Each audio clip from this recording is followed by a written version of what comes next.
She's not nothing. But No. the irony for me with all of this, Tash, is I thought she did such a better job than Meghan Markle. I thought the way that she was selling the product and making it sort of like an American-inspired English afternoon tea was actually quite lovely, far better than any of the videos that Meghan's done.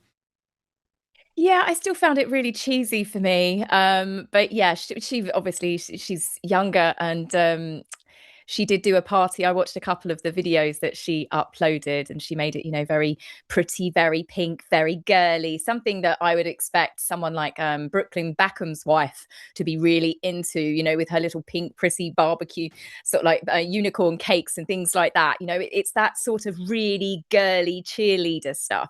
But this is the thing. It to me is now coming across like they're trying to aim it at the younger girls, that sort of era of the Paris Hilton ones that still love things pink and fluffy and cutesy.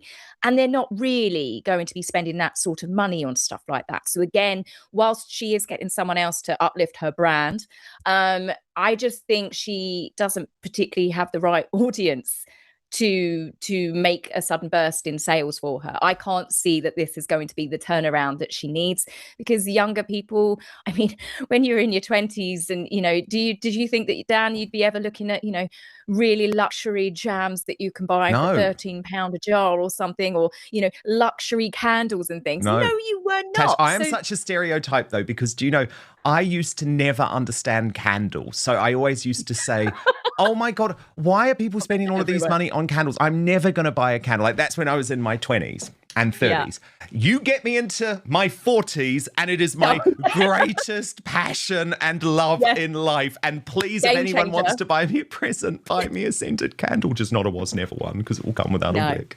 On Yankee, all the way. But I do know what you mean. Yeah.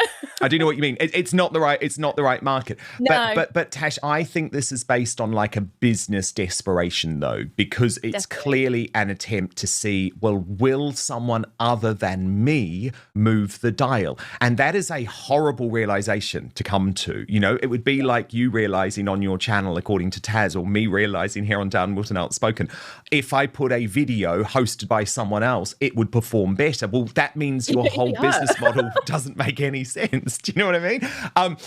And that doesn't, but I know why she's doing this, and it is because of these figures that Jack Royston has pointed out. So let me just get through them, Tash. It's a little bit technical, but it's very, very interesting. Okay, so he says, put your thinking cap on. Meghan Markle has had just under 400,000 US visitors to her As Ever website since January, when a website floor appeared to reveal inventory levels of more than 650,000 units. A person with